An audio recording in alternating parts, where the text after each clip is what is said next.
go back to what we need to do. This week, we have a discussion question, and quiz 2 also will be next week for you all. And again, the quiz will be at the end of the class. Quiz 2 or quiz 1? Tonight is quiz 1. Mm-hmm. Next week, I'm talking about is quiz 2. So let me get the PowerPoint. Do we I have want an up. exam the week after? Is exam week 4? There is an exam week 4. I will be posting up review times for next week. Now, what is a good day for you all? Somebody's already doing, Professor Brunel is going to do Saturday, and she's going to do it at 11 a.m. Eastern time. Nope. What is good for you all for during the week sometime? You want evening time? You want daytime? What's good? I think a Monday would be okay, but I would have to see Monday evening. Monday evening for everybody. Yeah, that sounds good. That's good for you all. You want to Reese? join me then? How about 6 o'clock on Monday? No, we can't do Monday. We got class on Monday. Oh yeah, I got class Monday. Wednesday and Thursday What about evening. Sunday? Tuesdays I don't have class because our clinical is out. We don't have clinical right now. Will it be Yeah, it was- recorded? Tuesday's the only day I don't have class. Okay, Yeah, I don't have can class. do Tuesdays. I Tuesday know that anytime. Saturday. Tuesdays, 6 We o'clock. can do Tuesday. And you have Saturday Tuesdays at and 11 o'clock Wednesdays. already. Tuesday, 6 o'clock or what? We can't do Tuesday. We have a class. I can do Tuesday. Yeah, we have a class. Yeah, I have a class on Tuesday too. I know starting February about 1st, Sunday? I have a class or clinical every day until March 2nd. Sunday? Yeah, more like Sunday, isn't it? Sunday, what time? 3 o'clock in the afternoon, good? No. Mm-mm. We have clinicals on Sunday and a review with other teacher on Sunday. Yep. I work on Sunday. Will it be recorded though? Sundays. He's a handful on a Sunday. And my daughter Did you say 3 o'clock p.m. on Sunday? Yeah. We have our clinicals. The Norfolk campus have our clinicals on Sunday from All right, 6:30 so a to Saturday, 6:30 we already have somebody. How about on Thursday? Thursdays we I have got class we have class on Thursday. What as time well. do you have class on Thursday? from 5. 4 to 8. Eastern time. Mm-hmm. I have clinical. How about 2 o'clock on Thursday? We don't get out of clinicals Clinicals. until 5:30. You said Tuesday? Thursday. Oh yeah, I got class Thursday. Clinicals Thursday, 7 to 5:30.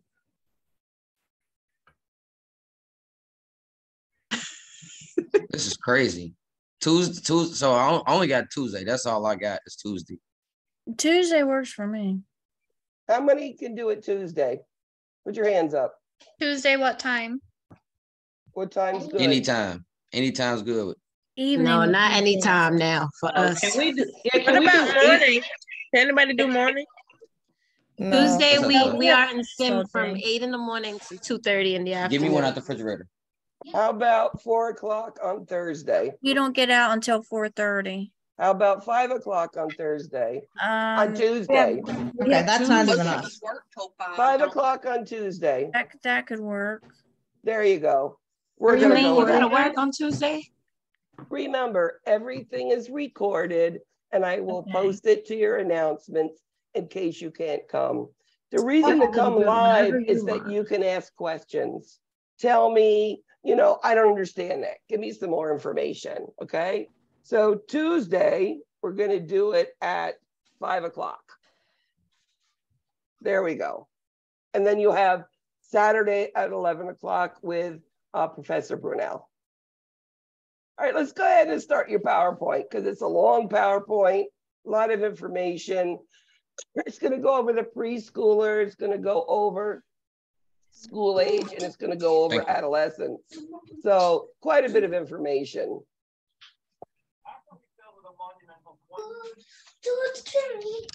So preschoolers. Let's look at them first. Come on, I'm in class. Go.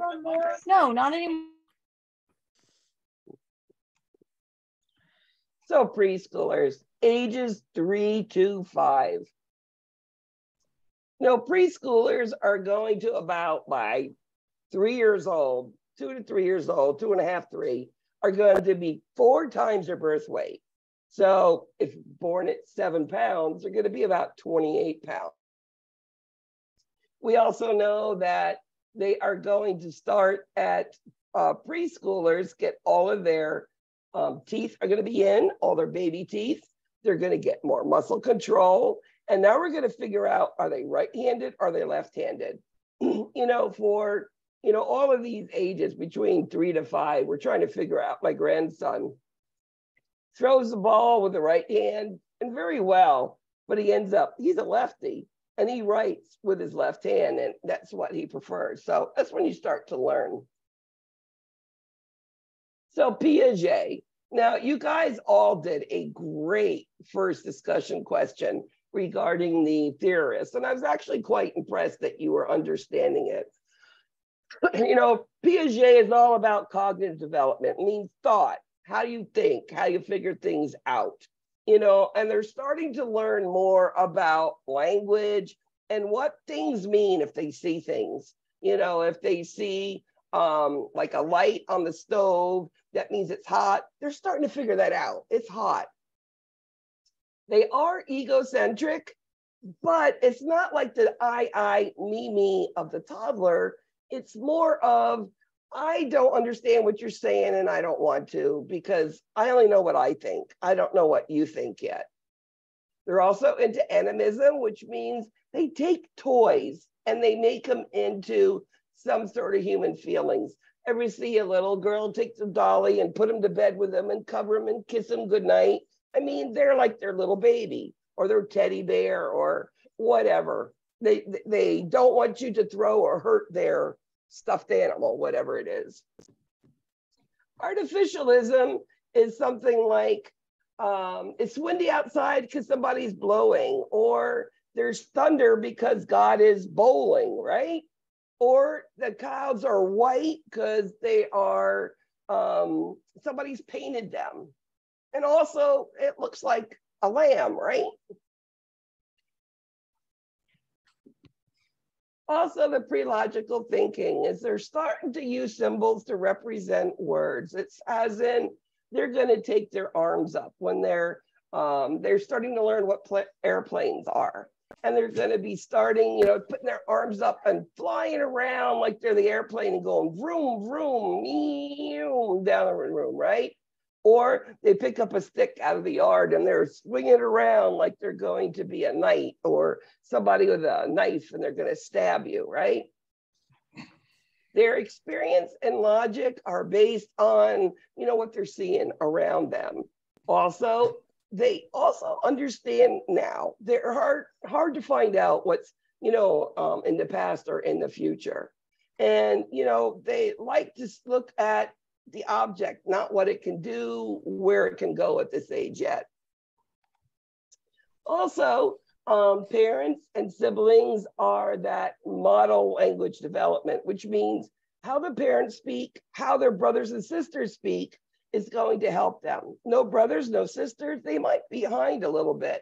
And that's why parents should be sitting there talking to their children, maybe reading a book to their children to increase their language, okay? We also know culture plays a part of it.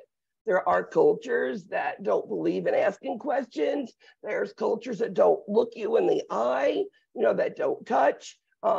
These are different, but it is their family. It's the way that they were brought up. It's all they know. Now, there are sometimes delays. And these delays could be because of brain damage or genetic syndromes or hearing loss. If you can't hear, understand, and also your speech is going to be totally affected by that.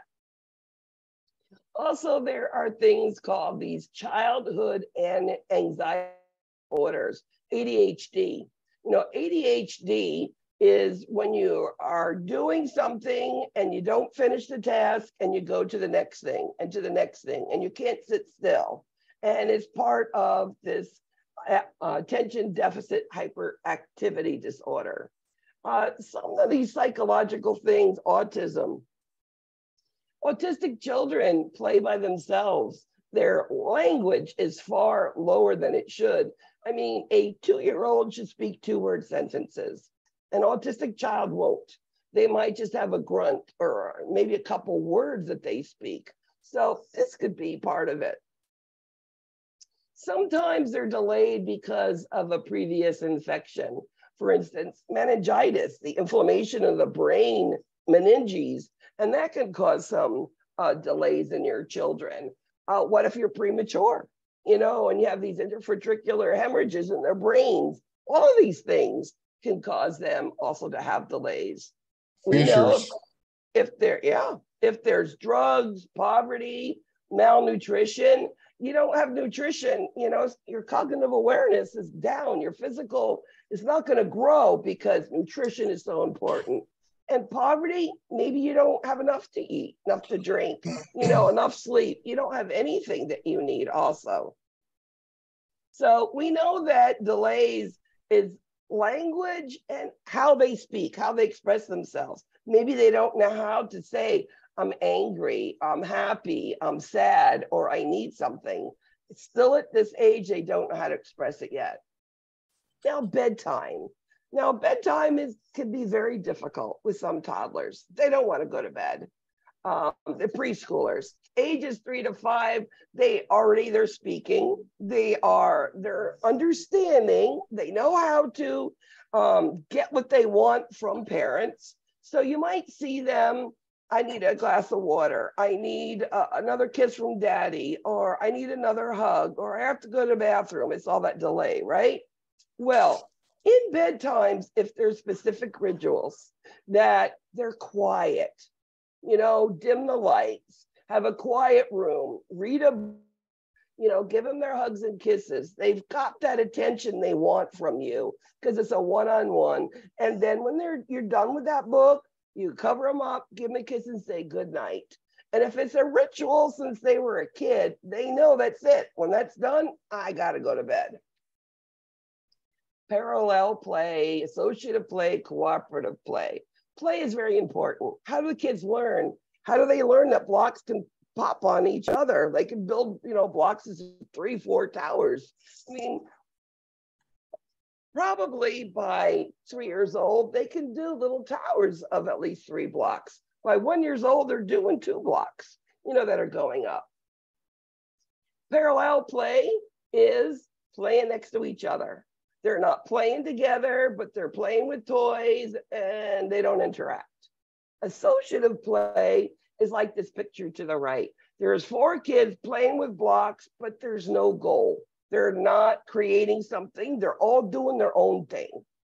Cooperative play is when 2 or more will do it together, but they're creating something, as in, let's build a house. Let's build a fort. You know, and together they work towards that goal. So a cooperative is that goal. You know, these preschoolers can start helping with household chores. You know, go get the laundry basket. Let's do laundry. They'll want to help you put it in the dryer and into the washer and throw in, you know, the laundry soap or whatever. It's part of them feeling good. You know, they really want some, you know, praise from mom and dad at this point. And then when they're playing, like, you send a kid to daycare, usually at 3, and they get this toy they really like, and somebody else wants to play with it. Well, they think it's theirs, so they don't want to give it up. So even though it's not really theirs, it's the daycare's, it's theirs because they like it. It's mine. I always play with it. And it could be a problem. Now, 4-year-olds are more aggressive. They want to show you what they know. If you have scissors and they know how to do it, they want to show you, I can cut the paper.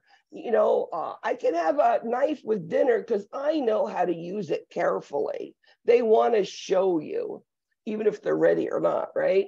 They want to tie their shoelaces or put that Velcro strap over. They want to do it. Their vocabulary is 1,500 words. They really can get what they want to tell you, the point across now. And then they're interested in raw materials better than a ready-made toy. Let me give you an example of that. When my grandson was 4, I had this case, this box, a solid box, and we made it into a race car. And we put construction paper and big black wheels on it, colored numbers, markers. We had, stickers on it, all this stuff. That kid went trick-or-treating in his race car, had a little hole in the front, and he held it on, and he went to the doors and goes, trick-or-treat. He thought it was the coolest thing on earth. And it was literally a box, a paper box that we made into a car. Raw materials, right? He loved it. How many kids climb into boxes better than getting the Christmas presents? And the boxes are the coolest thing of all. That's part of what I'm saying. They love stories, but they don't want it complicated. They want a beginning, a middle, and end, and they don't want to go around in circles. They want to find out what's going to go on. And they're starting to learn what death is.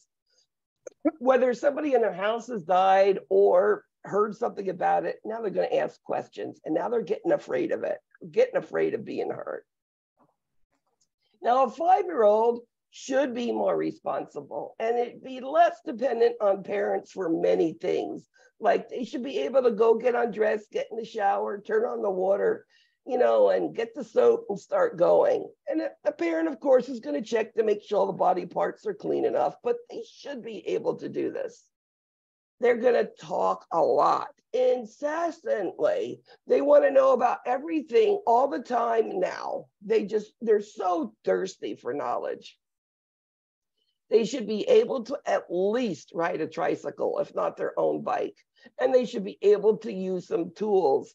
My little grandson at age 4 and 5 takes he has an electronic device with batteries. It has a little screw in it. So he knows where the little screwdriver is. He takes it, gets it off, takes the battery out. He knows the battery drawer. He goes, gets the new AA or 3 A's, brings it back, puts them in. He knows which way, and screws it back on. That's part of what they should be able to do by now. They know how to turn on the TV. They know how to get to the internet. They know how to work with my telephone better than I do. They know how to get to YouTube. And I'm like, how did you do that? And get to things that are, good for him. The problem with, these age children at age 4 and 5, they need limits for their behaviors. Now, if I gave my grandson my telephone and he's, the iPhone and he's on his YouTube channel, now he needs a limit. This kid will play from it morning when he wakes up so he goes to bed at night if I don't stop it, because he needs more than that. He needs to watch, maybe something on TV. Maybe he needs to just play a game, a board game, a card game, go out and run, play. He needs more than just on those, iPhone, internet, YouTube, all that sort of stuff. So they need limits. So now, these children need a timeout when they're not doing what they need to do or don't do what you tell them. How do we know what timeout is? Well, if they do something wrong, a timeout is 1 minute per year of age. They need to know what they did wrong, that they need to be quiet and no crying, and the time will start.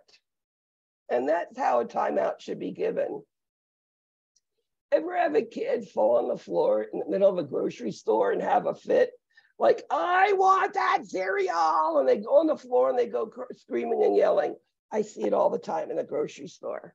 So what would a parent do? Well, I'm embarrassed when it happens if it was to me, but they can have this fit, this moment, and leave them alone. Walk away. And why? Well, they want your attention. They want you to talk to them about what they want. So don't respond to them unless they're going to hurt themselves. If they're not in any danger of anything, going on to hurt them, just walk away, let them have their moment, and they'll get off the floor and they'll come back to you.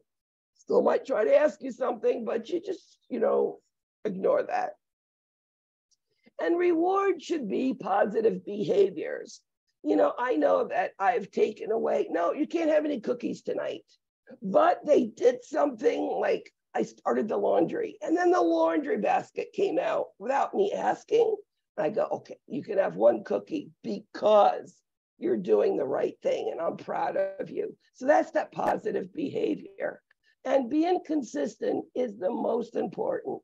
Always do the same thing all the time. Don't change the rules or regulations. That's when problems occur.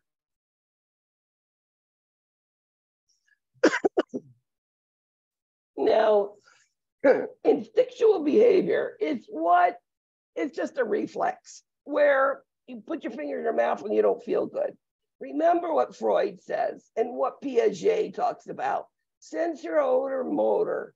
So it's all about the mouth, exploring the world through their mouth. Also, how do they take care of stress? How do they self-soothe their mouth? If it's a pacifier, they'll use it. But if not, there we go. A thumb can go in there. And as Piaget says, they found the thumb when they're an infant, stuck it in their mouth. They liked it, so then they did it again. That's part of Piaget. That's cognitive learning, right? Now, they say you can thumb suck up to the point where permanent teeth come in, and then you can't because it's going to cause some sort of, malformation of the teeth and braces and all that. My daughter loved this finger this way. And she would always finger here, and then she had this pillow that she would always feel, the little ruffle around the edge. And all kids have their own way to self-soothe.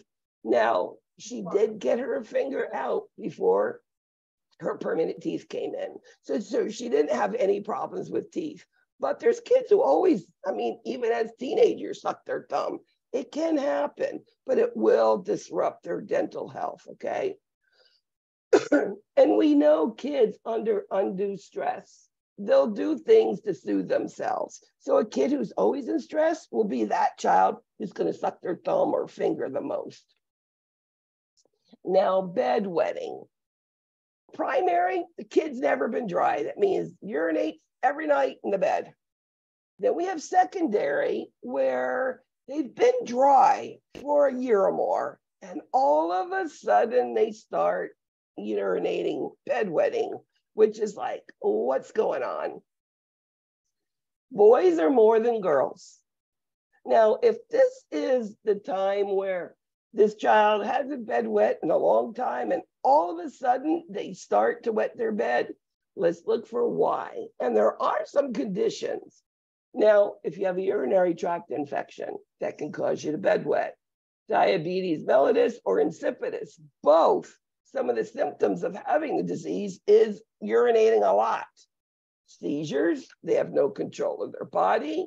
Obstructive uropathy, that means there's kinks and stuff in the ureters or in the bladder, which is an abnormality of the urinary tract. And sometimes sleep disorders. There are panic attacks, children at this age that they can get, and they will urinate their bed. So find out what's going on. So we're going to collect that data. So tell me about your child. Tell me when, how much, how many times a week, how many times they pee during the day. Are they peeing good streams, little streams? How about, that dysuria? Now we know it's a urinary tract infection. But one of the things that we forget as, parents is not to give them a lot of something to drink before they go to bed at night. Because if we do that, the happenstance of urinating the bed will happen. Family history, mom or dad had a history of it, they could. Remember, stress always puts them back, which could cause them to be incontinent at night. Medications, And then if we're toilet training, you know, potty training, that can cause it too. Now, how do we manage this? The kid has been urinating. We've ruled out all of the symptoms of possibility why. We've taken away those liquids and we have them void at night and they're still doing it. Well, we could go into all of the treatment options, you know, counseling, hypnosis, behavior modification. There are drugs that stop you from urinating. And then we could have them when they have to go to the bathroom and pee during the day, let it hold it a little longer. So it sort of stretches their bladder and that can help too. Sometimes it's the parents just waking up an extra time and putting them on. Yeah, that's what I was about to say, that waking them up in the middle of their sleep is a good way to stop it. Like, oh, absolutely. You gotta stay up a little bit later though. You gotta train yourself to be able to stay up long enough. Or wake up in the middle of the night, you know, and put them on the potty and sit there and let them go, and it will help. Honestly, I was one of those at age 8. My parents would get me up in the middle of the night, sit me on the potty, and that's when I stopped myself too. Yep, so it works. Yeah, it does work, absolutely. I just told you all I pee in my bed. Cool. Okay. Preschool programs, great. They're structured, they foster groups. You have to work with other kids and you have to cope with what the other kids are doing and not react to it and try to be that good kid. But it does gain that self-confidence when you could do things and do it well and get those gold stars and you get, you know, the green little star in your paper to take home at night. They love those sort of things. And it does promote positive esteem. You know, these kids really don't need a lot of physical care because, you know, they're pretty healthy.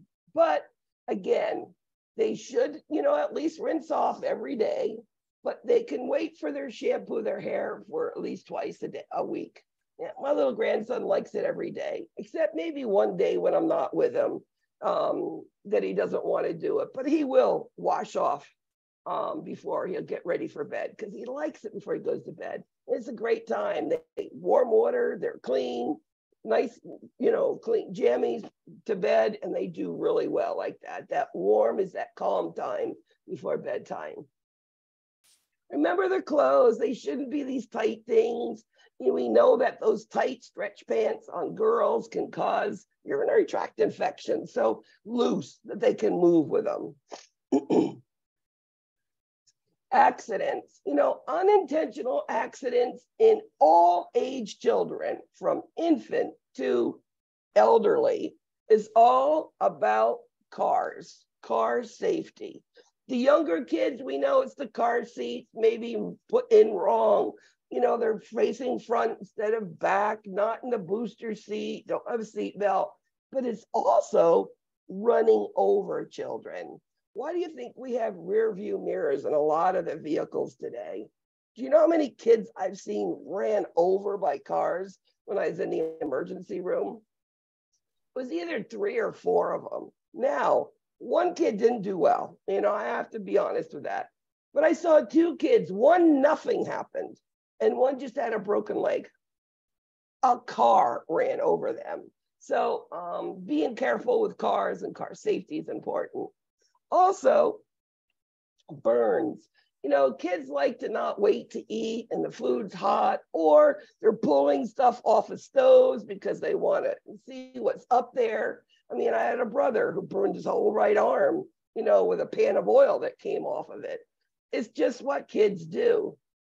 Poisoning, it's because everything's out there. I mean, look at all the chemicals you have underneath your kitchen sink or bathroom sink for cleaning and this and that. So you have to be careful with those. Also, these young kids have no fear, most of them. And a lot of them will see somebody in the neighborhood and go up to them, and maybe they're not nice people and they can snatch them. So, you know, it's what you call stranger danger, right? Teaching children that they can't just go up to anybody. My grandson is one of those. He goes to everybody. He's known by everybody. He's a friendly kid, but he's learned that not everybody can be nice. So he has to be careful, but he has to be reminded, right? And always, you know, we have to watch to make sure they're not running in the road and driveways, et cetera, et cetera. Now, preschooler loves their imaginary playmates. Now, if they're school age, that's a problem. It could be mental illness, but preschoolers love it. And they talk to them all the time, and it, you know, stops that loneliness they can have. Now, children like this do need their timeouts. They do need, you know, to be punished for things or things taken away for discipline. They need to learn the rules because they're gonna have rules their whole life. I mean, we go to work and there's rules. We drive on the road, there's rules. There's always rules for everything, or, you know, proper, how do I act, right? So we start teaching at this age. Now, many of these children need to come into the hospital, let's say for a procedure. They're scared.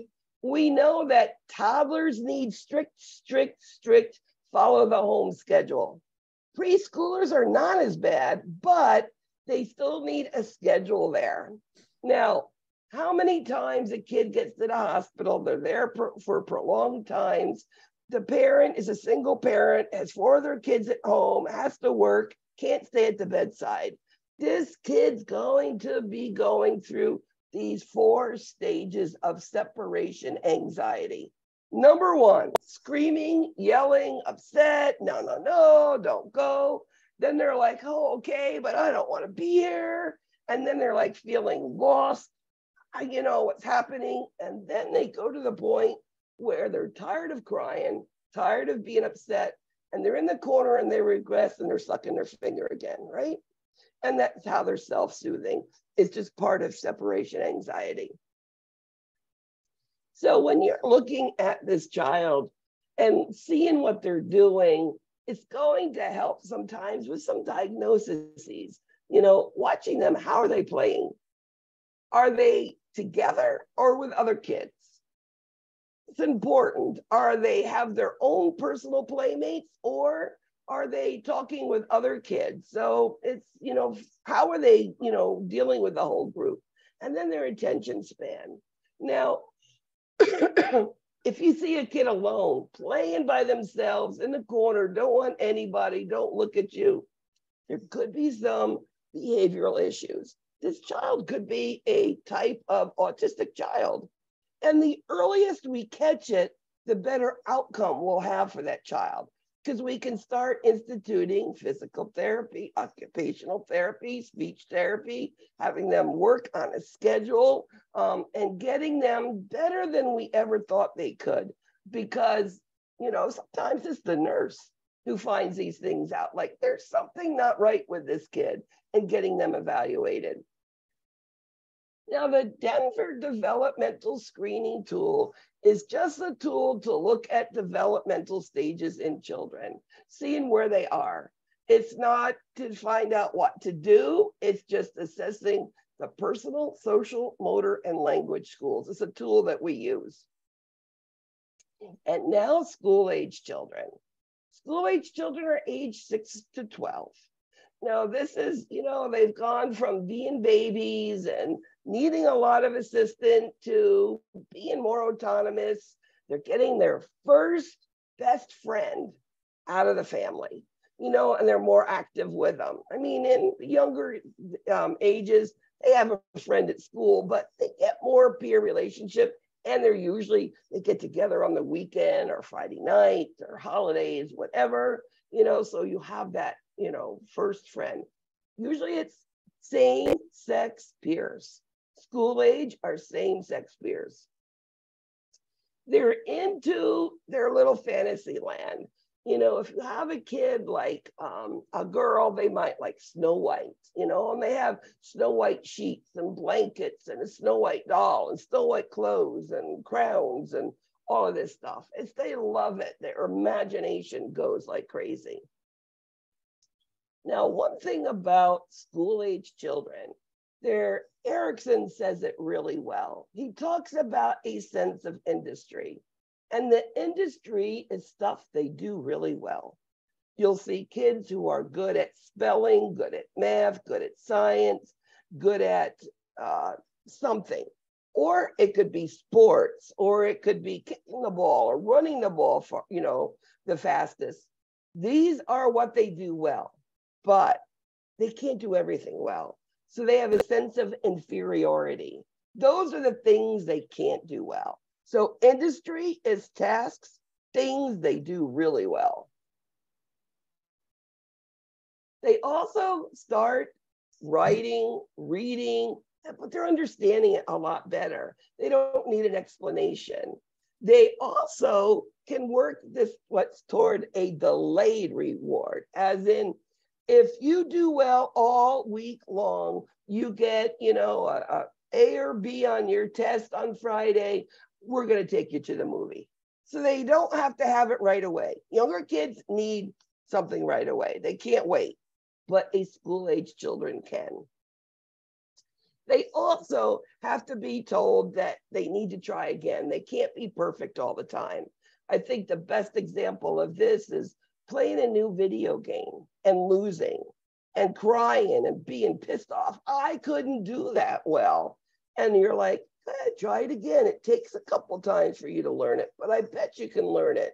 Don't get frustrated. Try it again. Look what you did and do something different. So that's the fear of trying. As I said, Erickson, stage of industry, what they do well. Freud is all about sexual latency, same-sex peers, basically on this.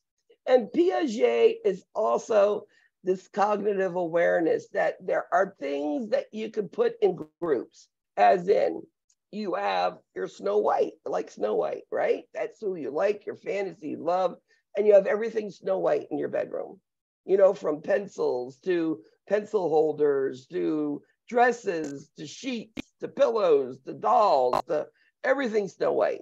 Or it's shells that you've gone to the beach, or it's pennies, or whatever it is. You're putting all those collections together.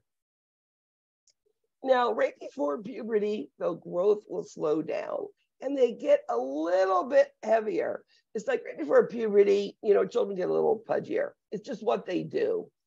Their brains are smart, okay? They're bigger and as an adult will be, but remember, their brains aren't as old as sometimes what they look like. Some kids are young and look older. So be aware of that when you're trying to get on their developmental levels. Their muscle coordination is better and their center of gravity is lowered so they can move a lot better. Their teeth start falling out at 6 years old. So at 6-year-old Christmas is all I want for Christmas is my 2 front teeth, right?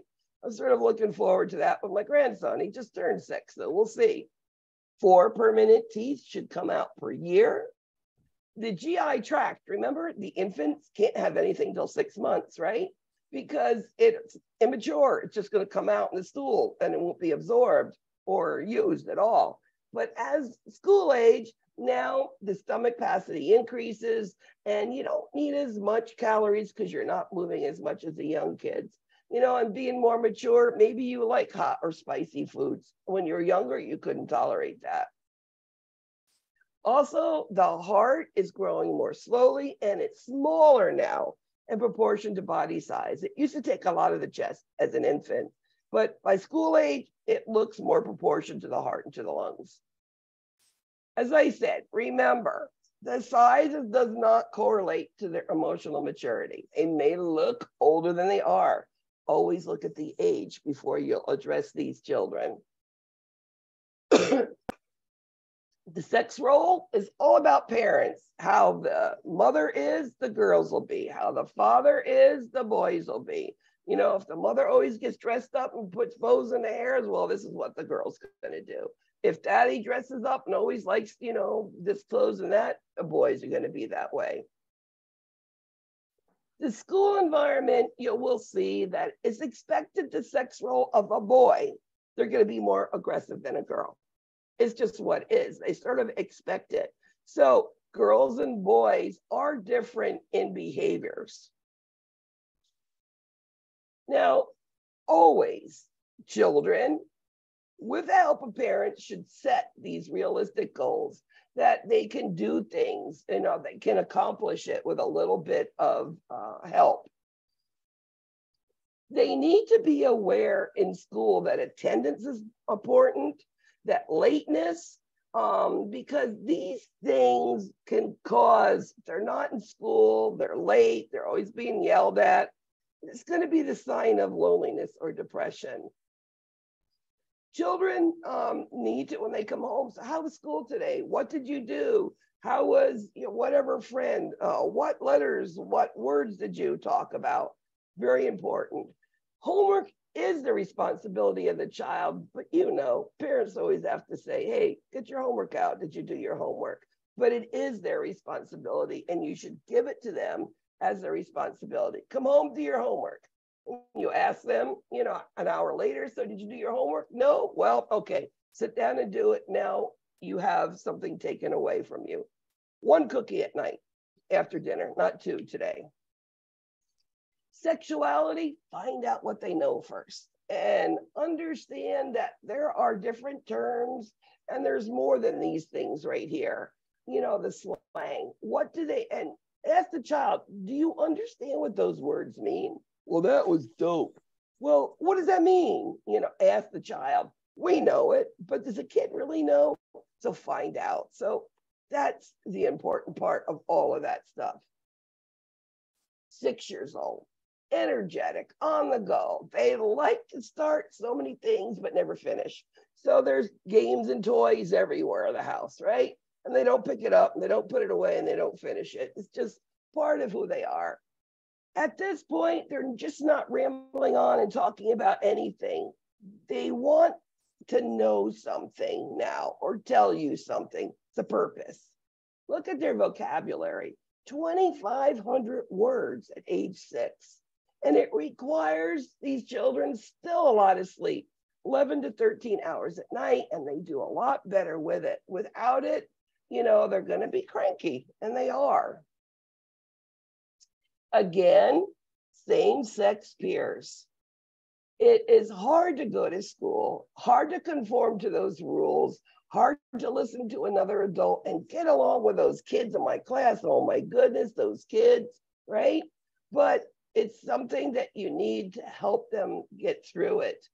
Now, kids that are upset, school, maybe something's not going on, look at those signs of that fatigue and stress. If they start, bedwetting again or start sucking a finger, getting in the corner, something's happening. Another thing that happens at school is that increased exposure to infectious diseases. Now, toddlers, I call them, they go to daycare and they swap spit all day long, right? Toy from this kid to this kid in the mouth, to this kid in the mouth, this toy to this kid in the mouth. Now, as a 6-year-old, they may not have everything in their mouth, but they're coughing, sneezing, mucus everywhere, right? It's just part of what they do. But what's good about that is now they're getting these diseases, these little viruses, and building immunity, right? And the most important thing as nurses we can stress is the importance of immunizations. That those bad diseases we won't get. Now, 7-year-olds. Now, they're a little different. They have high standards, got a sense of humor. They are more modest. And as nurses, we have to remember that. We have to say, okay, here's a gown. I'm going to leave, take everything off, and, I'll be back. And you understand that they might be modest. And they like to be active, but they also like to sit down and chill, watch little TVs type thing. They like a little rest. They're smarter. They know seasons and months. They're starting to understand, multiplication, division, subtraction, addition. Doesn't mean that they don't know it earlier, many of these kids, but, they're really understanding it now. Their hands are steadier. They still like to play, but they want to be independent. I want to do it myself. They don't want help. 8-year-old, they want to do everything. They can sit in the corner and play by themselves for a longer period of time. They are creative. And they do like to do things with a group of kids. They enjoy that now. And now they're a lot better behaved with the family and family outings. And they will have a hero, as in Batman, right? Superman, Spider-Man, whoever it is that they like. Their arms and their hands are going to grow faster now. So these little tiny little arms and legs and the longer trunk, now the arms are catching up with them. And they're sort of like lanky at this time, right? Their muscles are better. They love to play sports. They love competition. And they like to argue because they want to be right, right? And you need to teach them, they're angry, how to be angry, not to hurt somebody else and how to express that. Now, 9-year-olds, they're more dependable and they like to do things with the family and they have more responsibility. You know, they might have little chores to do. They might take their laundry and put it away in the drawer as well. They do their tasks, they play a game, they put the game away before they start the next one. And they're, you know, when you don't do it completely right, they're better accepting of it. They don't think, oh, you're yelling at me, mommy, which is, you know, what the kids do. And yeah, they're going to be worried about many things, but, you know, be aware of that. Just make sure they talk with you. Their hand and eye coordination is great. And they've got, you know, do a lot more with their hands and there's a lot of skill with it. Now, their sleep is down to about 10 hours a night. And permanent teeth are coming in, right? For a year. They, again, love to be in competitive sports. They're more active. They want to be. But remember, these kids want to get up and go. Make sure they have the proper safety equipment on. That's the one thing they forget, especially if it's a bike with a helmet or if it was skateboard with knee pads and maybe wrists and helmets. Make sure that they know that's part of what they should be doing. 10-year-old. Now, this is the mark of pre-adolescence. Now, pre-adolescence is when they have this really big growth spurt. 25% of their adult height is done in pre-adolescence. So it's part of, you know, getting older already. Now, girls do mature quicker than boys. And it's usually about 10 where girls start maturing more than boys. They're starting to know what they want and where they want to go, and they want to be independent. But they get into a group to listen to everybody, and they will like whatever the group says together. You're starting to get curious about boys and girls and the differences and sexual curiosity, and they talk within themselves about it, but it's normal. As I said, girls are more poised than boys because they're more mature. They're using all these slang words. Again, do they know what the slang words mean? Sometimes they don't. My little grandson said something and he said it's a song on the radio. And I'm like, don't you ever say that again. I don't like that word. They're starting to understand themselves what they should be doing in their role. Like, let me go help mommy cook dinner. And the boy says, let me take out the garbage. Male roles, female roles, traditionally. And they're starting to pay attention to their appearance. They want to look good. They want to look cool. And they're starting to understand more about numbers and the way they work and all that stuff. Now you're 11 and 12-year-olds, the end of school year, school-age children. These children tend to be premenstrual or just starting that puberty. And of course, hormones are going crazy there. And they're starting to want to do more than they should. So they still need limits, but you need to give a little freedom, okay? Because they're going to have freedom in about 7-8 years when they go off on their own to college, right? So you need to give them little things and let them know that they are grown-ups, but give them the rules to go with it. They're really not as concerned with their appearance. They're sort of preoccupied and they don't, concentrate as much as they used to. They're thinking about all sorts of other stuff that's going in their lives. They do, of course, again, still like the groups, but they're starting to see changes in their body. When you think about puberty in girls, the first thing is breast buds. They're like, oh, when did that happen? And boys, they have an enlarged scrotum. So they're starting to see these things, or start seeing hair. Something's going on there. As I said, they need more freedom.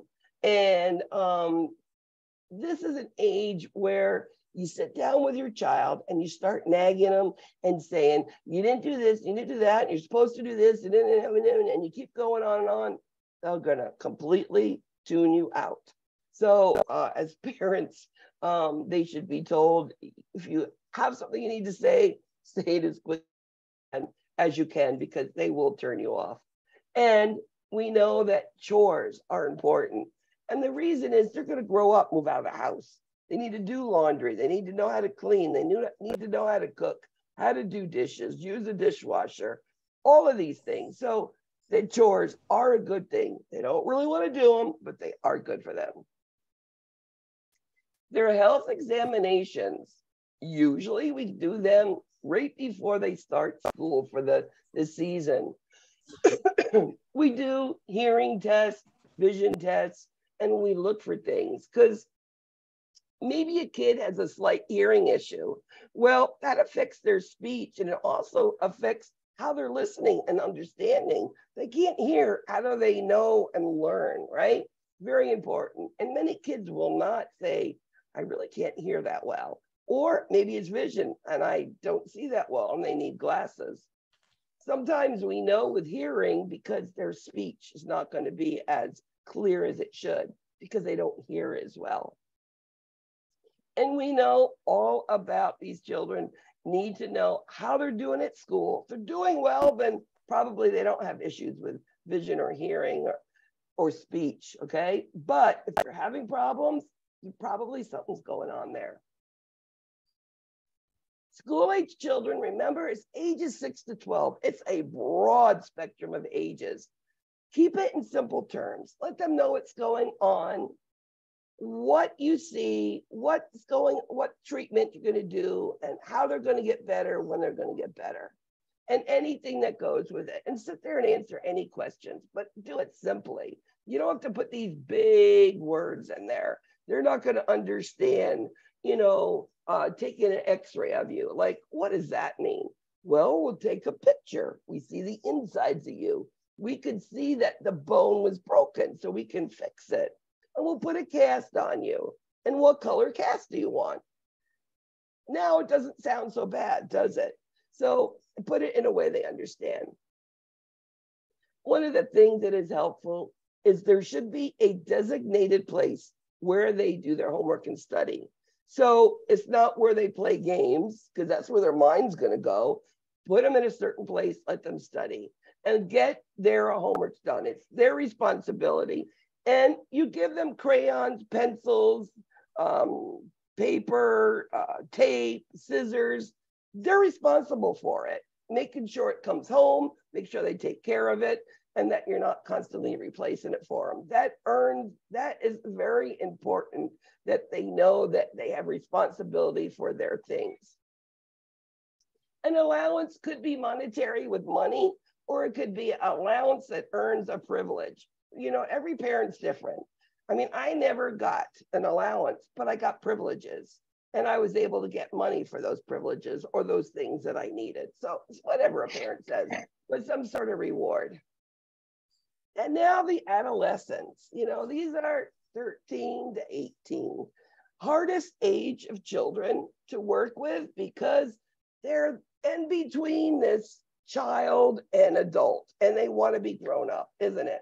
And it's very difficult.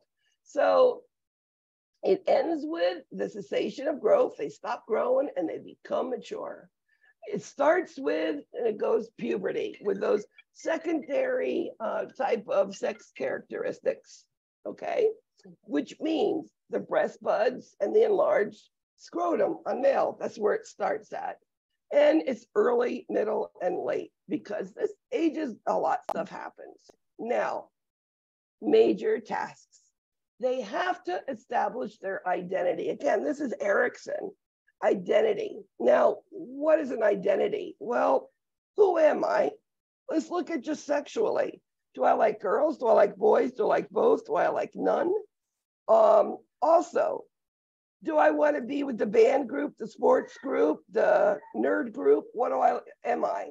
Or what do I want to be when I grow up? They've got to determine this because pretty soon they're going to be out of the house and they're going to be something. So this is really difficult time.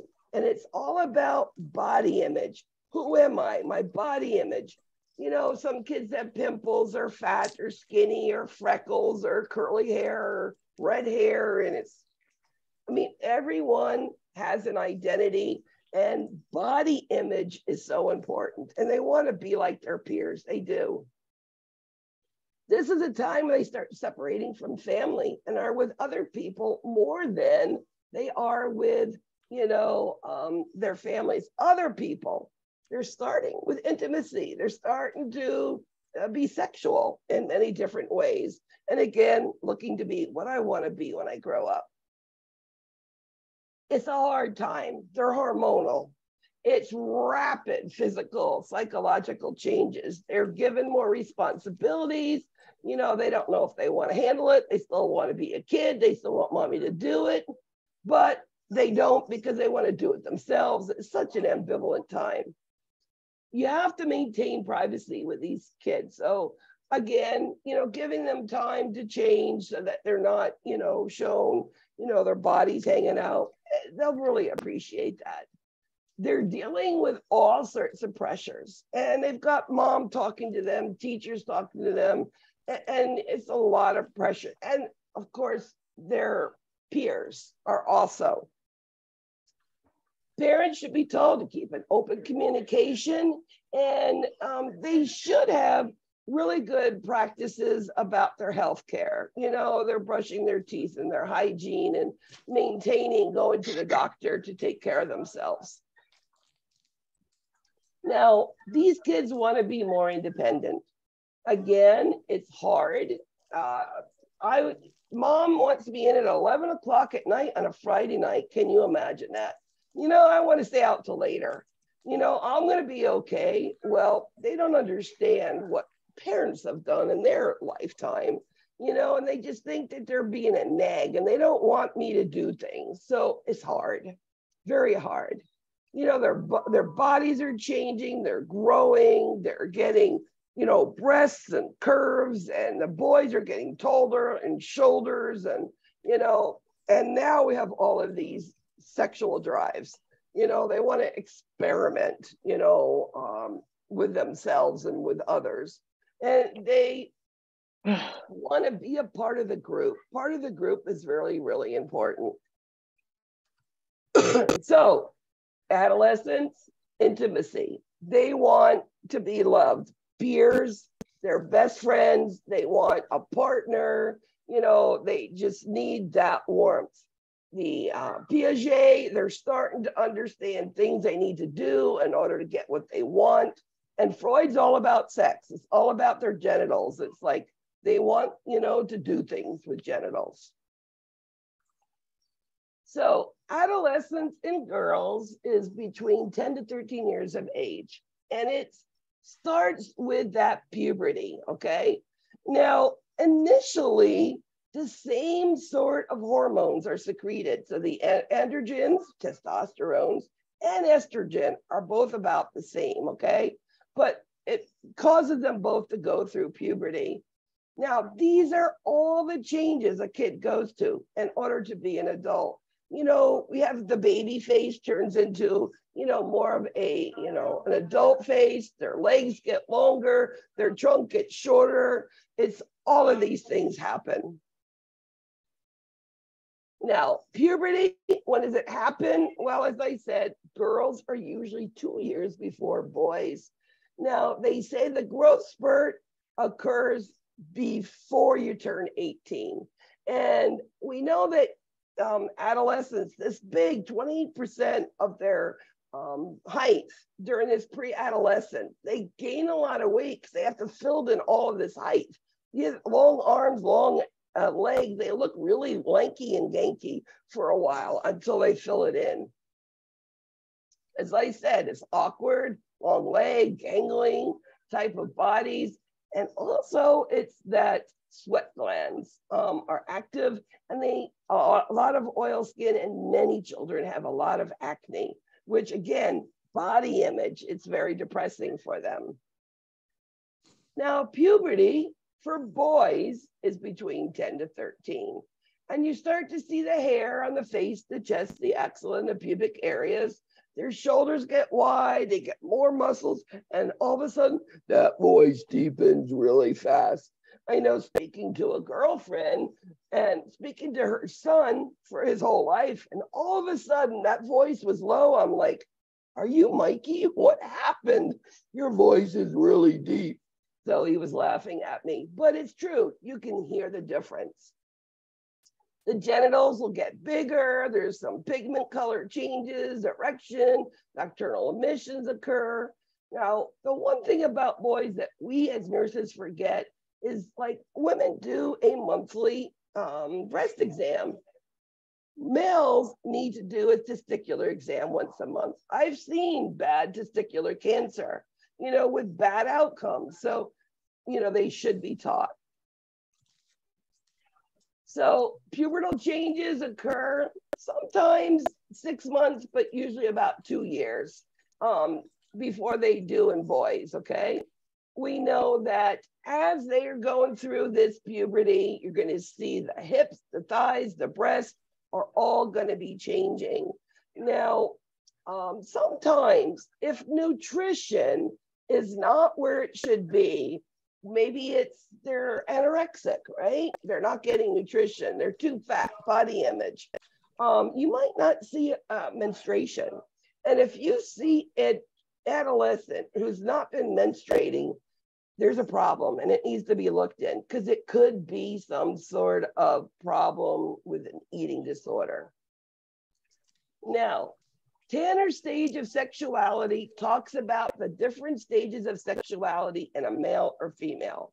1 is when they're children. 5 is when they're fully developed. And you can see the changes from no penis to a bigger penis with hair, right? No hair to a lot of hair. No breast to a breast. I mean, this is the stages of Tanner's sexuality. You'll hear about Tanner's.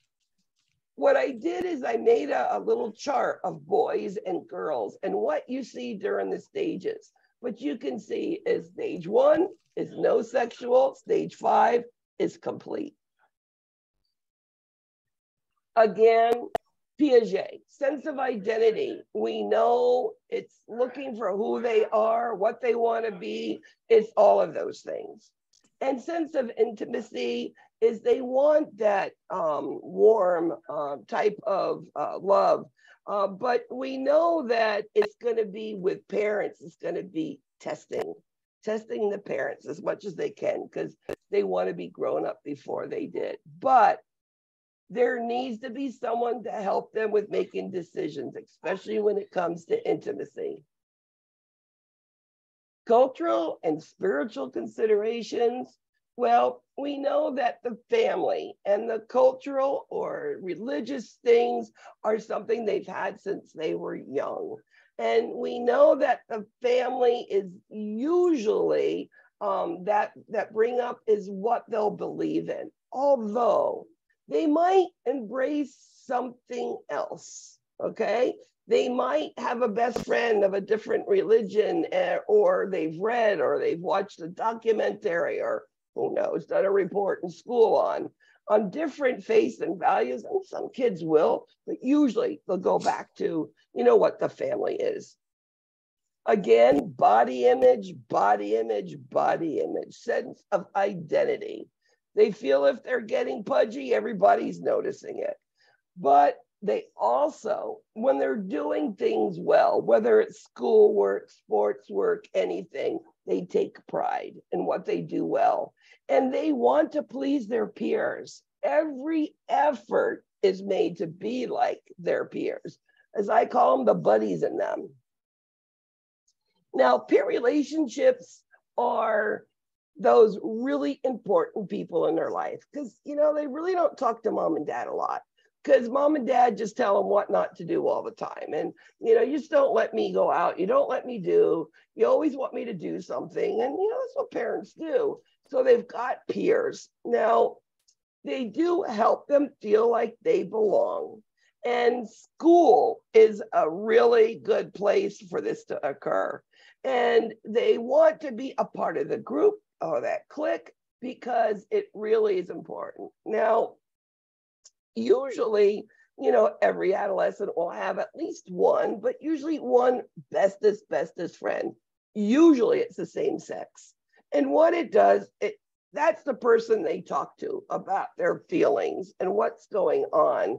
And it helps them get through those difficult times when they can't speak to parents. Now, Piaget is also talking about things in their life, that things have to be done in certain sequences in order to get to where I need to be.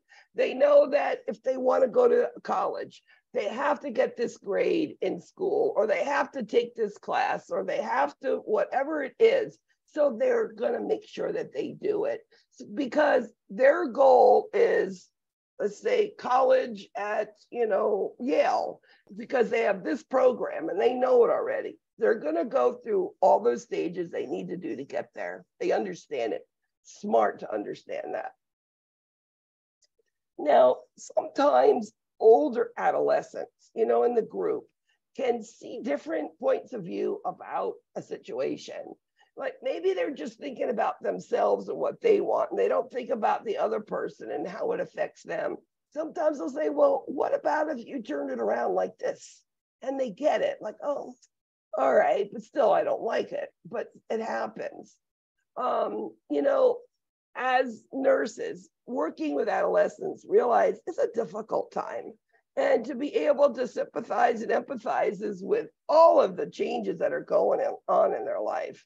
You know, and the other thing is they know who they are, what they want, but they also can understand other kids that maybe are different, you know, a different clique, a different religion, a different what, they're starting to get it.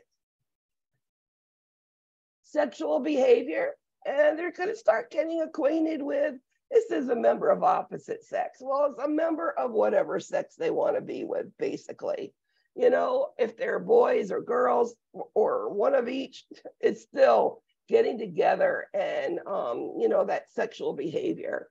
They're going to be dating. They're going to be dating in groups or couples or just alone. And again, it's that exploration, that experimentation. And, you know, many times it's, well, you know, I'm kissing this boy and I'm doing this and I haven't done any of that. So maybe I should. So let me find someone to do it with. That's, you know, that feeling.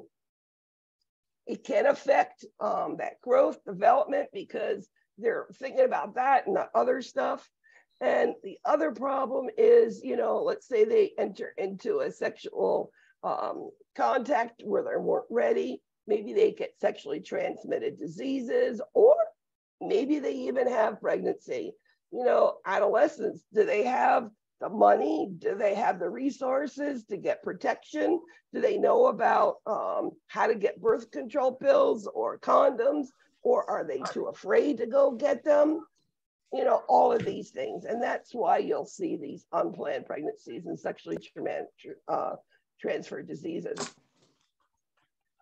And sex education is hard. And I'm going to tell you why it's the hardest. Trying to sit and making an adolescent listen to you is hard. So you have to, like, if you're with a toddler, you get on their developmental level, right? You go in, you sit down low, get on their same level. Talk about, you know, their shirts and their cute smile or whatever. Play a game with them, and then they're going to work with you. Well, adolescents don't work that way. So what are you going to do? Well, I've actually had pretty good results with adolescents where they might be listening to music on their earbuds. And I'm going to say, so what music you listening to? I'm like, oh, and maybe I know something about it, which they like, oh, how do you know about that? Or I see that they got on some, up-to-date Nike or Adidas sneakers or something. I'm like, wow, where did you get those sneakers? My son, my daughter, my grandson, whatever's been looking for them. I'm like, or are you going to go to college? Have you decided? Like, oh, you want to go there? Wow, that's incredible. Now, I've built a rapport. It takes a little time.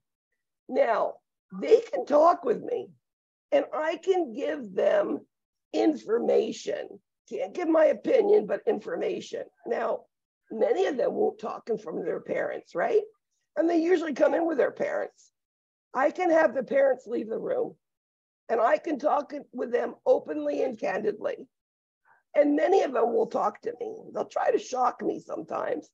Doesn't work, but they will talk with me. Now, I don't have to tell the parents what they said.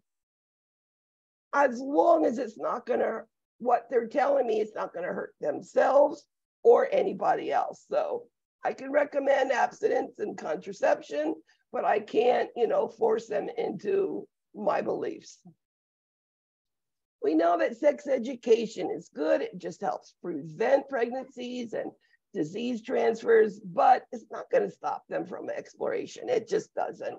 But it could be safer for them. And then, homosexuality. I mean, there's always been this stigma on it. It's getting a lot better than it's ever been, but it's something that a lot of adolescents will hide because they're afraid. And a lot of adolescents, they may not, want a same sex for a partner for life, but they're experimenting. Is part of growth and understanding themselves, their bodies, and then, go on and be whatever partner they want to in the future. Parenting and adolescence, I call it the roller coaster ride. Very difficult. I raised two by myself as a single parent, and it was difficult. I was afraid for them. And my kids didn't want to talk to me because they were afraid to tell me things, and, years later, we sit here and laugh about it, but it's a frustrating time. But keeping that communication open, always letting them know that you're here is all that we can do for them because they are very confused. Now, some of the things that can be a problem is some adolescents might get on their phones or on the computers and they're looking at things on the computer that they shouldn't. It could be pornographic material or, they're on these little dating sites and talking to who knows, just to be aware of it. These are just some things that to be aware if they change the screen, if they're on the thing or they're doing these long distance calls, sometimes going and checking histories. But, adolescents are smart today. What they do is they do clear their browsers, don't they? Nutrition. Now, nutrition is really important. And the problem with nutrition is adolescents are on the go. They go to school, they're running, they're after sports, they're in clubs, they've got social events, all this stuff. So they don't eat. And many of them like to save their money for other stuff. So they don't spend their money on food. They have a bottle of water and they'll have a bar of something, a snack in their other hand and go. So nutrition is not what it should be. And we know without nutrition, they're not going to be at their optimum best they can be. And we know they're going to be depleted with vitamins and irons, etc. So being aware of it. Many children, adolescents are on a vegetarian diet, and it could be cultural, religious. It's okay. Sports and nutrition. Children, adolescents playing sports really need to make sure that their nutrition is up to par because they'll burn their muscle energy, their glycogen, and we don't want that. Also, caffeine. Many kids will drink coffee, so that they can lose weight. And we know caffeine depletes the body water, and they need to drink plenty of water. And there are some teenagers that do try steroids. They want to be bulkier, muscular, And it really does affect bone growth, not to consider the heart damage, et cetera, but it should be, of course, scorned on. Hygiene, they are doing, taking their baths good. Body piercings. My son came home at age 16 with his tongue pierced. And I'm like, what are you thinking? And he told me because it was infected and his tongue was this big in his mouth. So I'm like, could you tell me before you do things? And I said, and where did you get the money to do that? And who did that? You're 16. Dental health, they really need to be reminded to keep their teeth clean because we don't want dental cavities. Sunbathing, I think a lot of young adolescent girls go out and sunbathe because they think a nice tan looks good on them and they're prettier with it. Just remembering they can affect their eyes and of course, skin cancer. Again, motor vehicles, right? What are teenagers doing now? They're driving the cars that are having accidents and not being buckled in, et cetera. They need to know how to swim and they need to practice water safety so that they don't hurt themselves. And contact sports, football, they need to wear the appropriate protective gear. If they're out on their skateboard, their bicycles, playing any sports, they need to wear the proper gear. Now, there is a female athlete triad.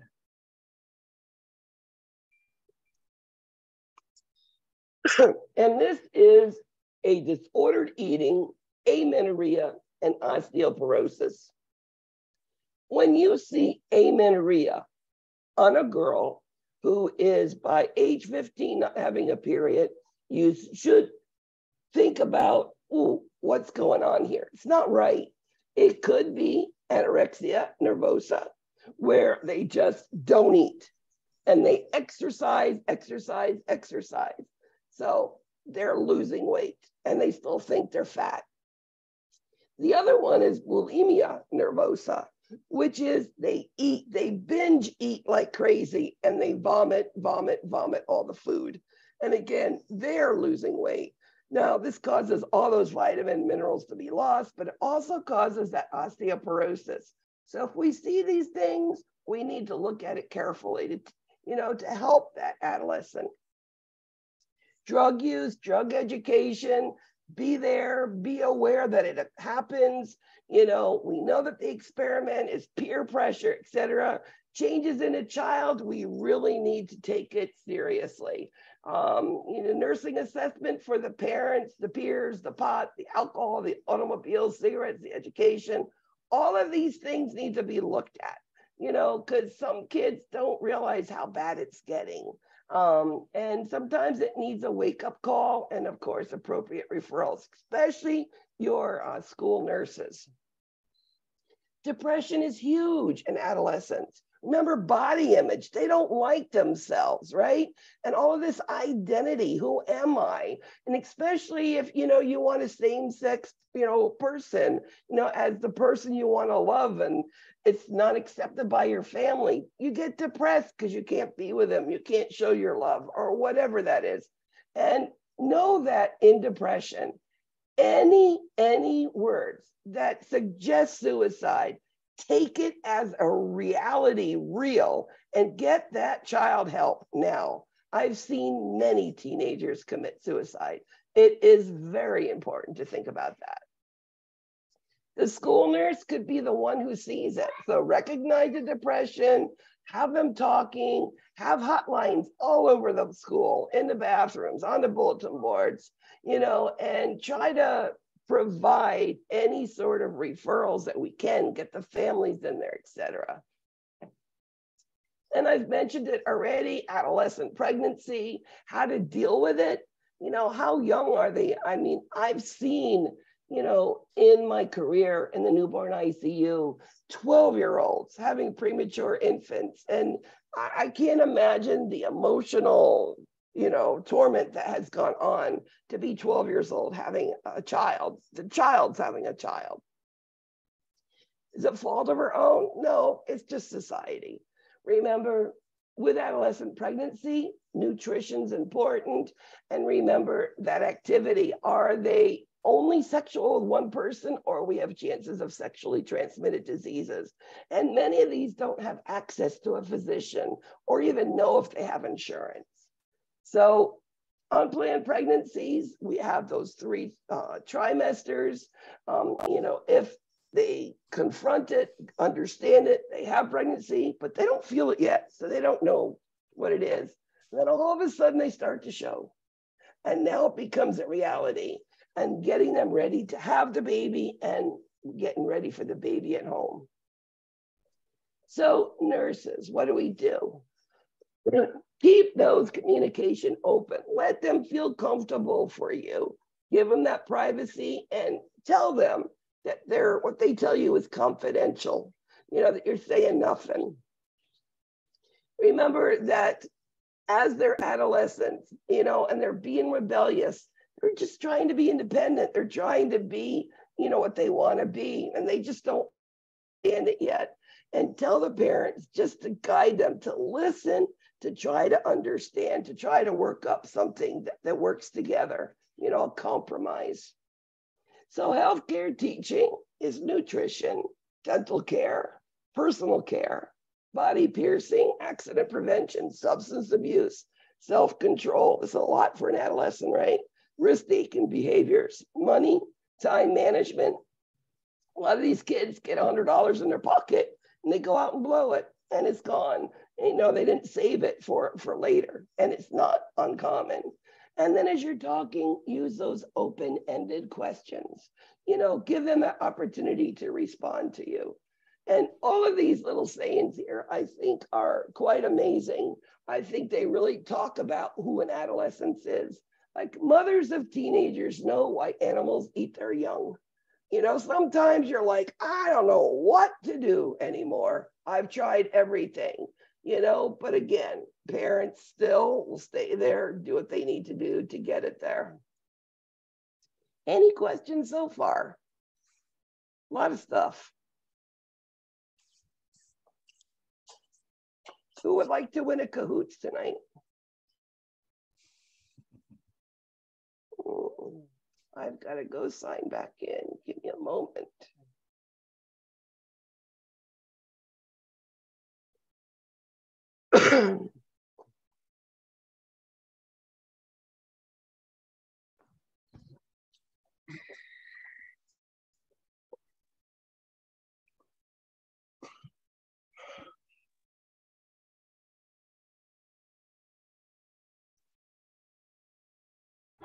Can we get a break?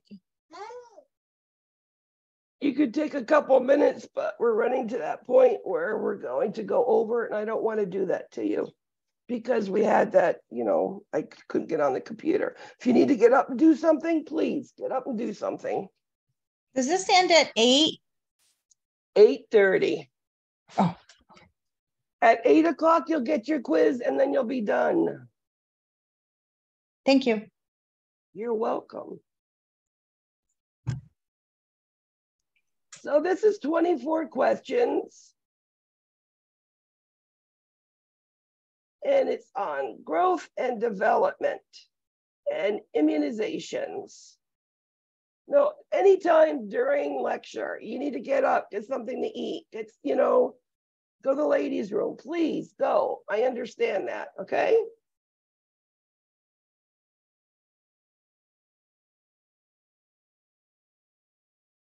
I try to get you out by about 10 after 8 and not running the whole way through.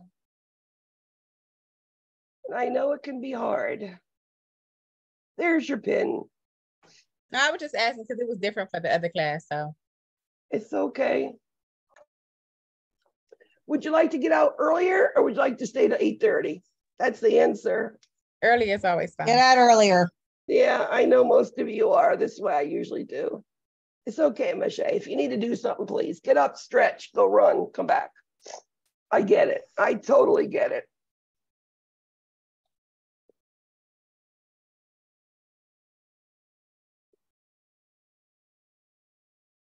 Y'all don't realize that I've just finished doing a PhD And I did a BSN, MSN, PhD back to back to back to back. And there's days where my mind was, and I understand, can we have a break? I get it.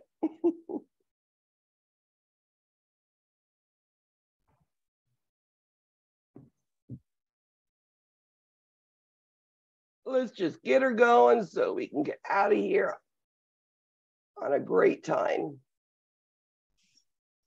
Growth and development and immunizations. Some key ones are in there for you.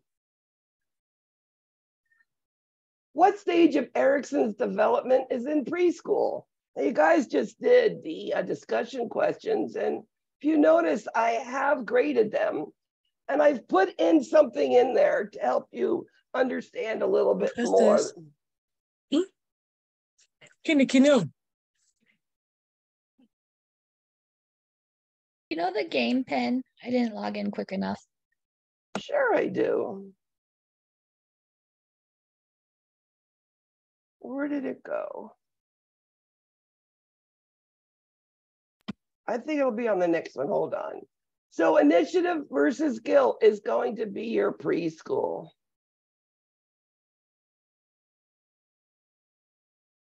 Game pin 1806976. Got it? Can you repeat that one more time? I'm sorry. 1806976.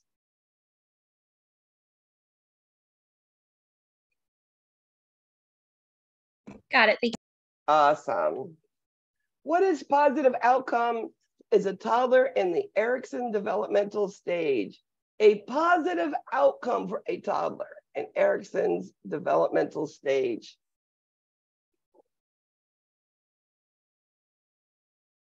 As an Erickson, a toddler, what's one thing that comes from all of this learning that he's doing? And that's all of a sudden exercising self-control, as in he took and jumped off a couch and he missed going onto the hassock and he fell and he bumped his head. So he's going to have more self-control trying to do that again because he knows he could fall off and bump his head again, okay? That's his type of self-control. What month does an infant have anxiety with strangers or stranger anxiety? As in, I don't want to go with them. That person gives me shots as a white coat. I don't want to go.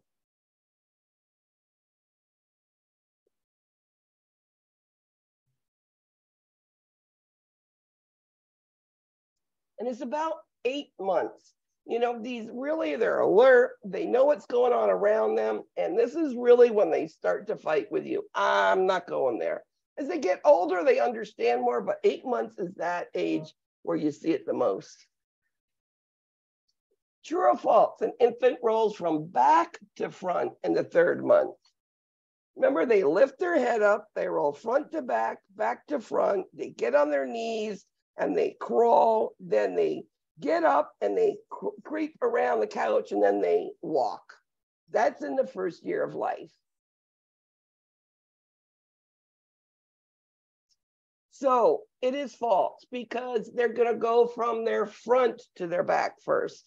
Then they go their back to their front. So by about 5 months old, this kid can roll. So you got to protect them from rolling off of exam tables and telling parents not to leave them on the couch alone because they're going to roll on the floor, okay?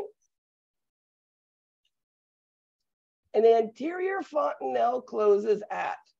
You have anterior and the posterior. These are those soft spots on the head of an infant.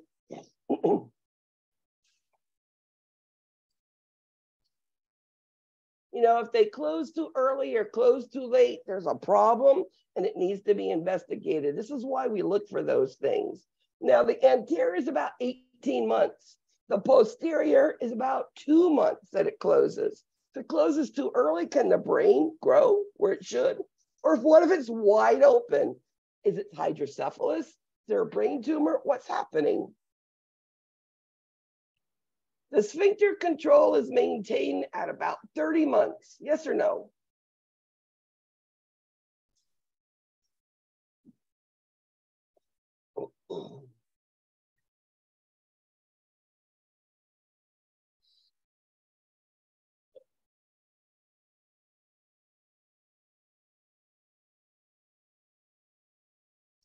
Sphincter control is about 30 months, which just means they're able to potty train their bowels. They're able to start doing it between the urine and for the stool.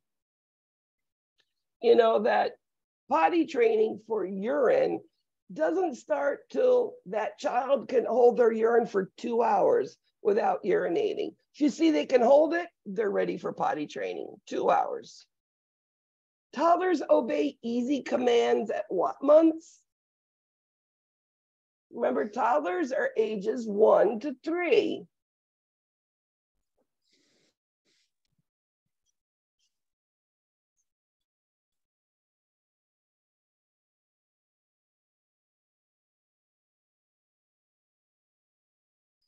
And it's about 2 years old, 24 months. Take your shoes, put them by the door, take your clothes, put them in the laundry, take your cup, put it in the sink. They can do those things by this age. Assessing a 2.5-year-old toddler, which should the nurse report to the provider? As in, what's not right here?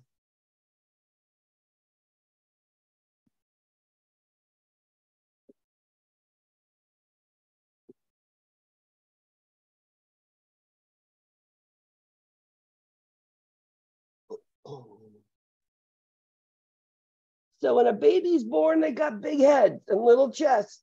By the time 1.5 years old, actually, the head and the chest should be equal, or the chest should be a little bit larger.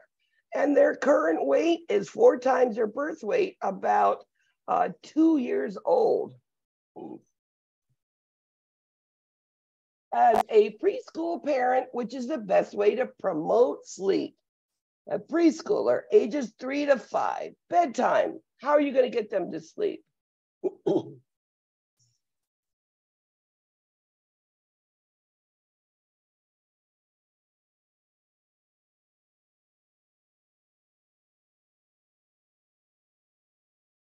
Yes, put that lamp on, have them quiet, have some reading time or just time together with mom, put them to sleep. And if you do the same thing, they'll go to sleep easier. A preschool child should consume an average of 1,800 calories a day. Ages 3 to 5, they need 1,800 calories a day.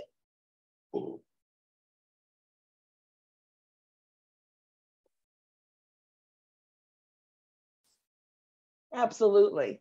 You know, these kids are always on the move. They're burning calories like crazy. They need calories. Absolutely.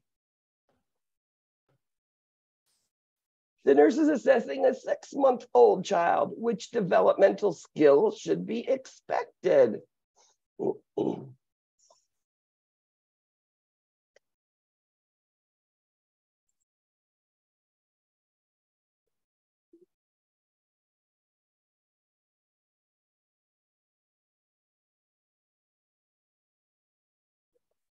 So at age 6 months, they should be able to sit alone, maybe a little support.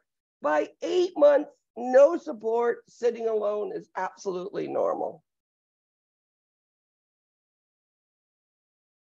An RN prepares a Denver screening test for a 3-year-old. What is that purpose of this test?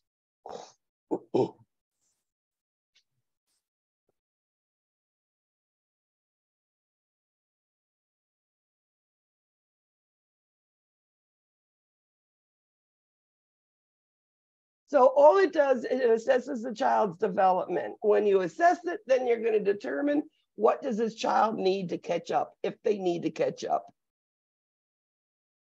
Which of the following is the most appropriate activity for a 5-year-old child?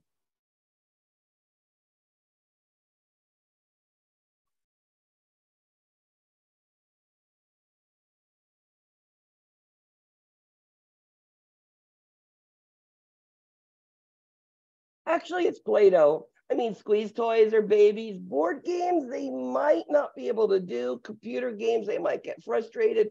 They can out with Play-Doh. I mean, it's messy, of course, but Play-Doh is actually the best for a 5-year-old.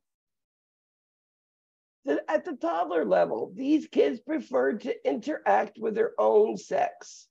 Toddlers, same sex. Is that what they play with?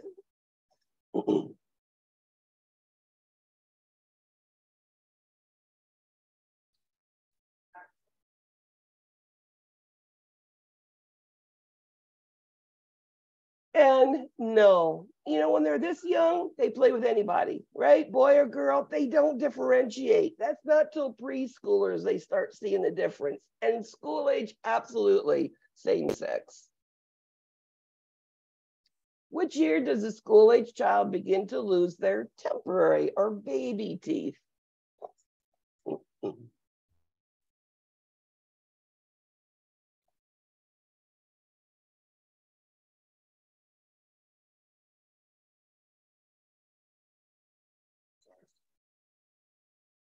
So at 6 years old, the baby teeth start falling out and 4 permanent teeth per year start coming in. Excellent, good job.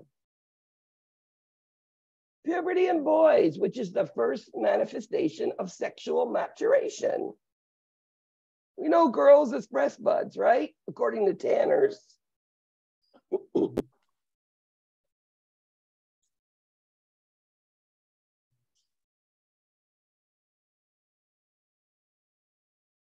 So first thing in boys is testicular enlargement. First thing in girls is breast buds. Very good. Girls stop growing about 2 years after menarche. After they start their period, menstruation, they stop growing 2 years later. And don't think about yourself. It doesn't work that way.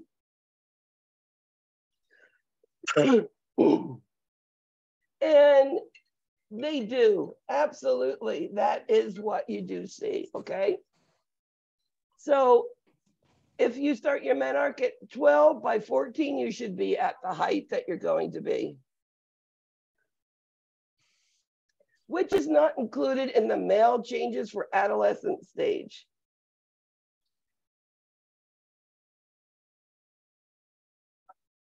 So looking at Tanners, looking at all the changes, which one is not a man? And of course, it's the breast development. Good job. What age group would have a tendency towards eating disorders? Anorexia nervosa, anorexia, and bulimia.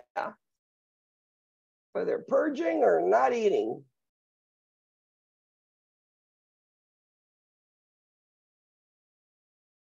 And adolescents, absolutely. But remember, there are some school age children that do this at the later stages of school age, depending on bullying and people, you know, picking on them, teasing. So always be aware of those later school age children too. What is the first vaccine to be administered before a newborn baby leaves the hospital?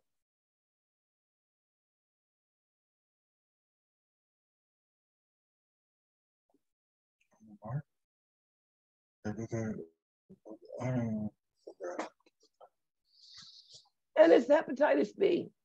Hepatitis B is that one that they give. Remember, vaccinations, babies are born with only mom's immune system, and it's going to go away. So we give that Hep B at birth, and then it's at 2 months, 4 months, 6 months, and 1 year old, 12 months.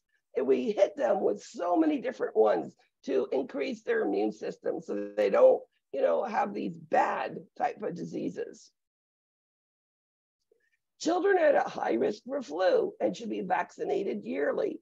Starting at what age?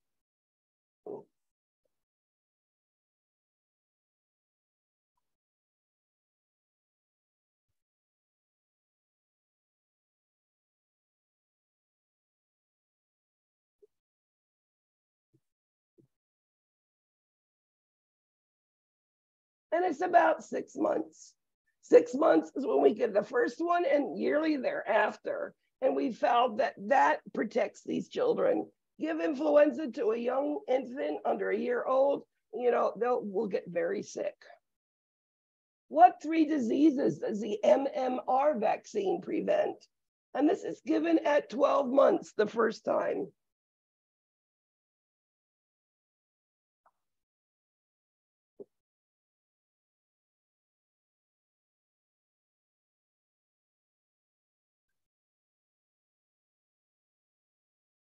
And that's measles, mumps, rubella. Very good. Incoming college freshmen are sometimes required to get vaccinated against what disease? And then they've not done before then. It's usually right as that 18-year-old going into college. More exposure, more people.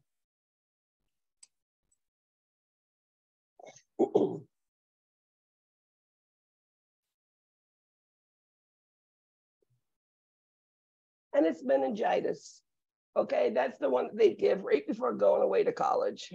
And last question. A mother calls a peds clinic to ask when her daughter will receive the varicella vaccine. Varicella is chickenpox. Let me tell you something really interesting about varicella. It's a live vaccine. You cannot give varicella vaccine to an immunocompromised child. The sickle cell, cystic fibrosis, any of those immunosuppressed, or if they're on steroids, because steroids render you immunosuppressed, okay? It's usually a question in med-surg. This is why I'm telling you about it. But varicella is given at 1 year and at 4 to 6 years. Let's see how we did today.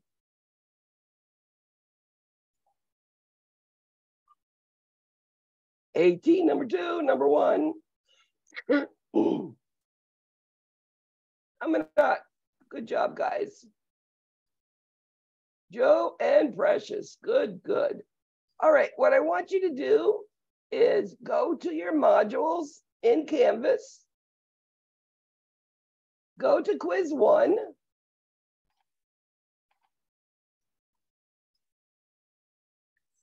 and see if you all are ready to work.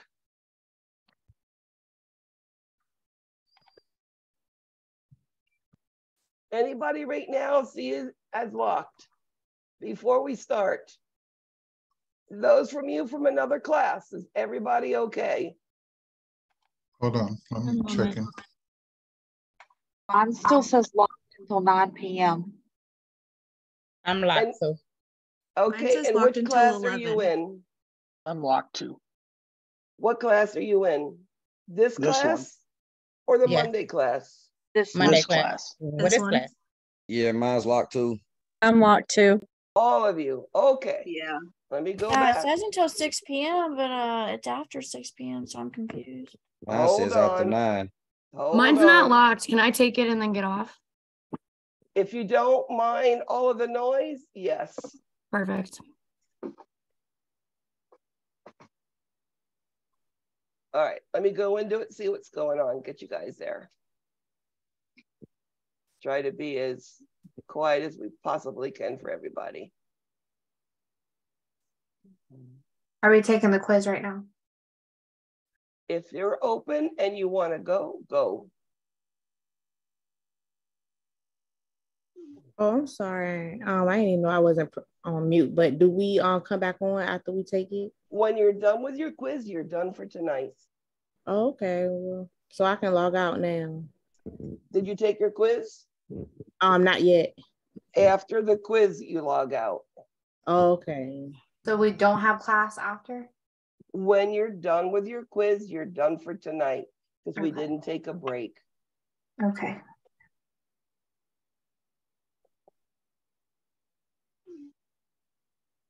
Okay, go ahead and try it again. Give me a thumbs up if you're in.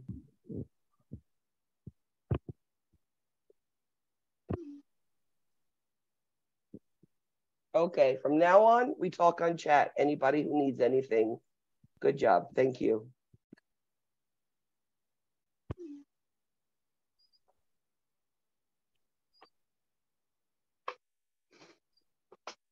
Professor? Mine's locked. Mine is locked.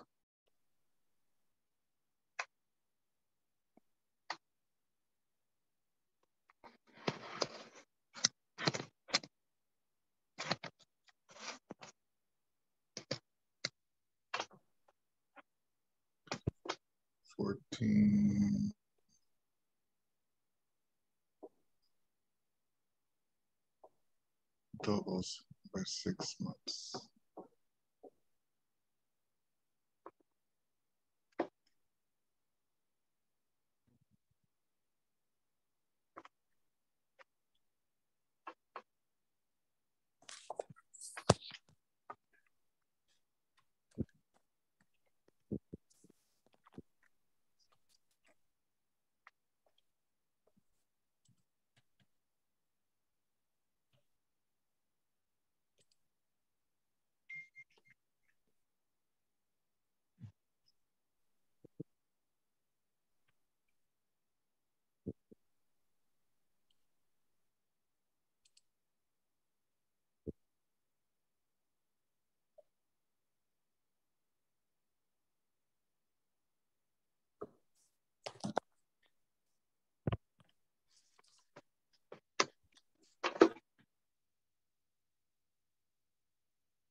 I'm so. I think I might be. I think I might be in the wrong class.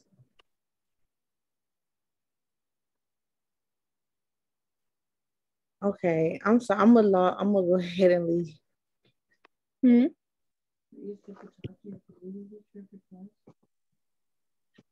RN students, go to Professor Morris. Okay.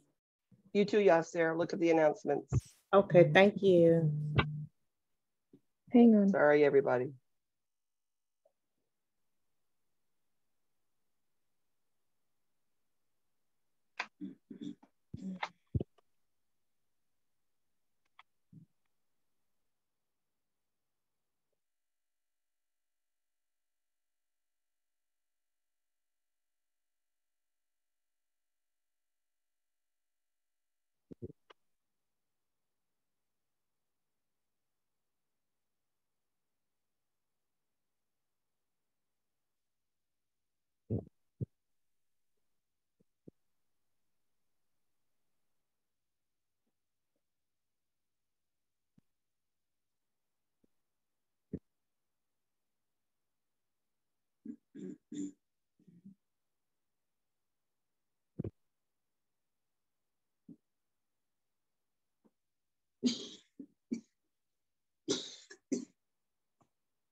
What the hell?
Miss Bogart, you said we can leave when we're done, right?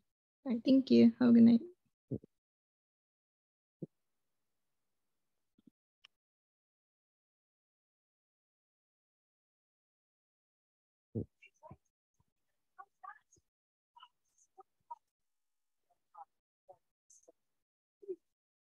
Yeah, hold on, give me a second because I'm